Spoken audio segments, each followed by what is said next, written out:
over a 2-game span in the conference finals since Kareem did it in 1974. But 3 key players, they are questionable for tonight's Game 3. The Thunder's Jalen Williams, hamstring soreness, and then a pair of Spurs guards. Dylan Harper, he's dealing with adductor soreness. De'Aaron Fox is dealing with an ankle sprain. So we now welcome in our friends, Ben McMahon, Tim McMahon, and Michael C. Wright, both joining us from the Frost Bank Center in San Antonio. So let's start with the reigning champs here. What is the latest, Tim, on Jalen Williams? Howdy, Malik. As you said, he's listed as questionable, despite the fact that this is the same hamstring that he strained in the second game of the first round of the playoffs. He missed 6 games after that. Now, they are calling this tightness, not a strain, but I'll be honest with you. I talked to a lot of people around the league, and I can't find anybody who wouldn't be surprised if Jalen Williams is able to turn around tonight and play in this game. That, if he's not able to play, look, they are accustomed to playing without him, unfortunately, this year. They are 45-10 without him, though, including 6-0 in the playoffs. It does impact their lineup flexibility. But one thing they did in Game 2 as a response is they went bigger. They stuck with Isaiah Hartenstein. They had him as the primary defender instead of rotating wings, including Jalen Williams, Victor Wembanyama. And look, he didn't shut him down, but the paint points dropped from 26 to 10. The free throw attempts dropped from 13 to 3. And so, this team is built to play a lot of different ways with or without Jalen Williams.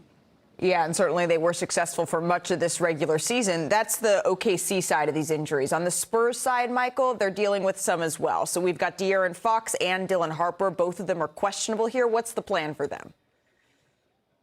Well, let's start with De'Aaron Fox. I did see him at shoot-around this morning. He participated, but he's officially listed as questionable. You have to realize that he hurt that ankle originally in Game 4 of the Western Conference semis, and he played Games 5 and 6, and it just got progressively worse, so they had to hold him out the first 2 games. He'll go through his normal pregame warm-up, and they'll make a decision based off that. And then Dylan Harper, same situation. He's got that adductor, but he will go through his pregame warm-ups, and they'll make a decision closer to tip-off. Now, I can say that Dylan is going to be one of the first guys out for pregame warm-up. So we should know pretty soon here. And Dylan is really important for the Spurs, obviously, because they've been outscored in bench scoring 107-41 throughout this series. So Harper is big for the bench unit for sure.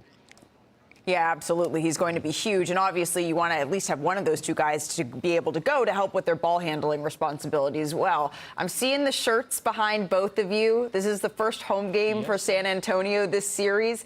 Michael, what kind of atmosphere are you expecting tonight?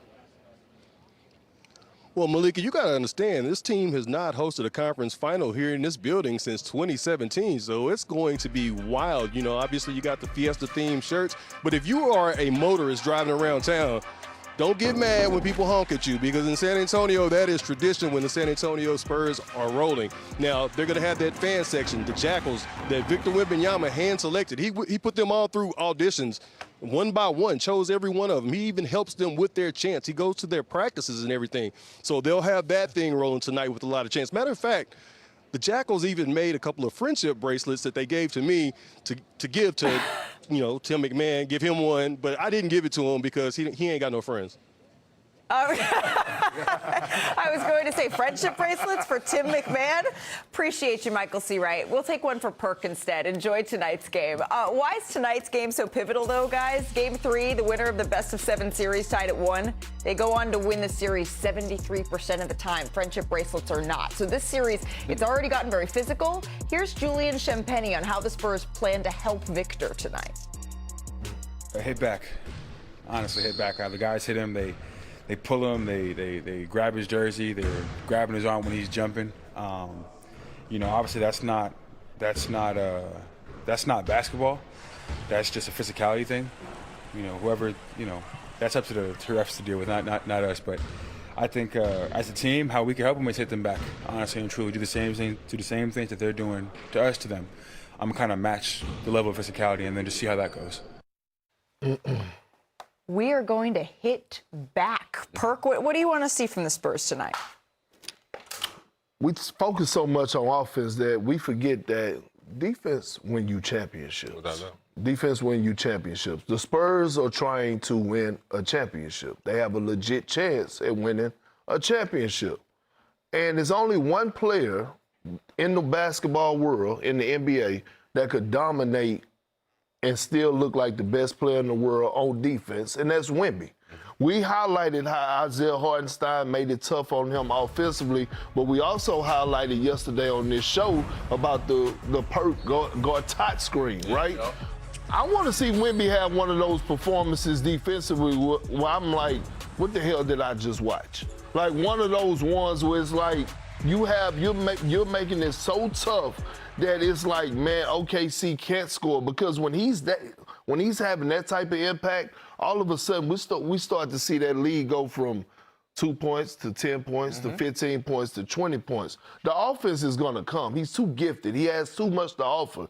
Defensively, I want him to have that impact where we look at the television tonight and say that's the best player in the world, solely off of the defensive end. Without a doubt, I have to second that. But it can't be him trying to make plays the way he did in Game 2. They're just not going to let it happen. Wemby, what you're going to have to do is when you do feel that forearm, how are you going to swim and get up out of there? It's coming. It's going to hurt. It's going to bruise. Don't flinch. For real, though. Don't flinch.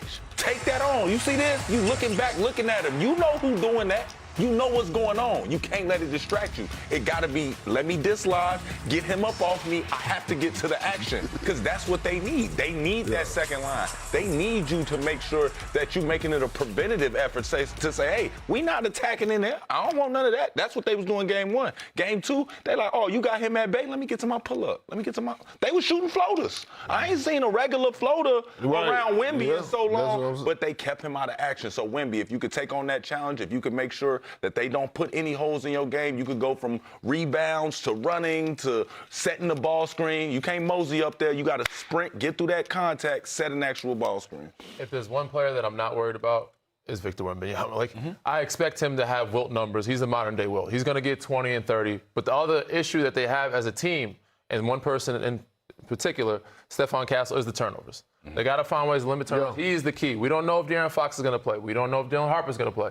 A lot of the onus is on you. If you take care of the ball, y'all win the game. They're averaging 21 turnovers a game as a team, and he's averaging 10 himself. So half of them. If he just turns the ball like half as less, or just like only 2 or 3 a game, you're okay. You're great. Just shave it down. They're asking a ton, and not to make excuses, but they're asking a ton of Castle, because on one hand you're handling the ball, you have the ball handling responsibilities, and on the other hand you're guarding Shai Gilgeous-Alexander. That is a ton to put on Stephon Castle. And I'll answer for you, Stephon Castle. You want the assignment. Yeah, he want it. Yeah, it's a whole lot of responsibility. Help him out. Here you go. Here you go. You want it? Here you go. Got to help him out.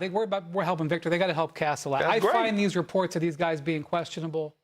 Okay. I just don't think that you can see that. I think they're going to have to find other guys to. Devin So Vassell, is Victor going to be doing more of the ball Keldon handling? Johnson? No, I think you got to have your. That's what I said, Keldon too. They got to find out just a few possessions at a time, because the Thunder are trying every second. They're trying to take the ball from you. It's exhausting. You got to give them a little bit of a release. So if you're Shai, quickly to hit on the other side of this, what do you want to see from him? Well, I think Shai has really done a great job in Game 2 of navigating the double teams. There's more coming. They've double teamed him 53 times in 2 games.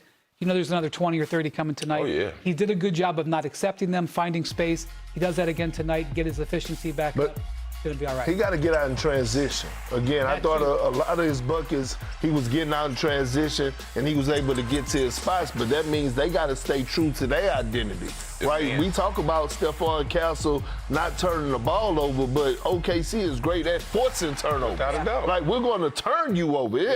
We ain't letting you make the decision. We're making the decision for you. The biggest thing OKC do, when they switch, they don't switch because they trying to get off or whatever they match up. They switch to steal. Yeah. They switch to get an advantage. They like, no, we switching to jump on your right hand. We are switching. We are trapping right here to get the ball out of your hands right now. It's aggressive. They've done that so successfully, especially with Steph Castle these first 2 games. Let's stick with this game. It's time for Heat Check. It's brought to you by DraftKings Sportsbook. Danny, you want to start us off here? Yeah, of course. I'm going with the modern-day Wilt Chamberlain. That's Victor Wembanyama.